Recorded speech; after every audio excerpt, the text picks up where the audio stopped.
من أجل قارة آمنة ومستقرة ومزدهرة، هكذا عنونت مجلة الجيش افتتاحيتها، مؤكدة أن الجزائر بثقلها الاقتصادي وديناميكيتها التنموية تواصل تكريس موقعها كفاعل أساسي في مسار التنمية والاندماج الإفريقي، باحتضانها الطبعة الرابعة لمعرض التجارة البينية الإفريقية.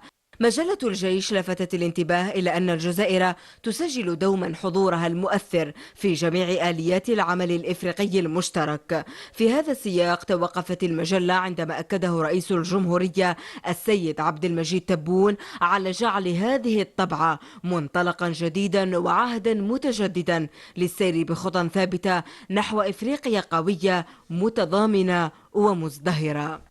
مجلة الجيش في افتتاحيتها سلطت الضوء أيضا على الدور المحوري الذي تقوم به الجزائر لتعزيز الأمن والاستقرار بالقارة، وهو ما أكده السيد الفريق أول السعيد شنقريحة الوزير المنتدب لدى وزير الدفاع الوطني رئيس أركان الجيش الوطني الشعبي.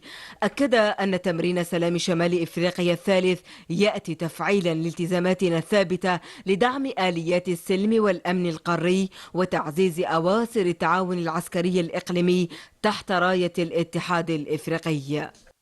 المجلة أشارت إلى أن الجزائر بقدر ما تحمل هموم القارة وهواجسها تحتضن أيضا تطلعاتها وأمالها لتحقيق النهضة والنماء والازدهار في كنف الأمن والاستقرار.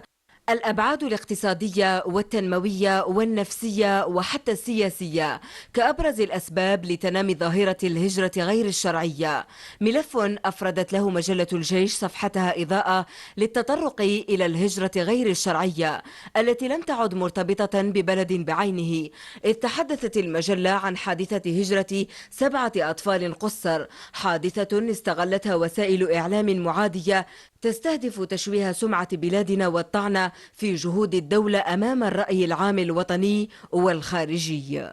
المجلة أشارت إلى أن هذه الضجة الإعلامية لبعض الأبواق الناعقة هي زوبعة في فنجان تنم عن حقد دفين تكنه بعض الأطراف للجزائر.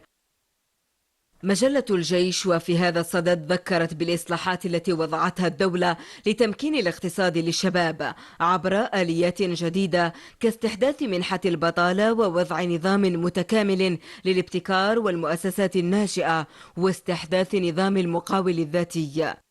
اهتمام لم يقتصر على هذا الشأن فحسب، بل امتد إلى الشأن العام على غرار المجلس الأعلى للشباب، وكذا الإصلاحات التي تجعل من ترقية مشاركة الشباب في السياسة إحدى أهم الأولويات الاستراتيجية من خلال تعزيز تواجد الشباب في مختلف المؤسسات الحكومية والهيئات الاستشارية.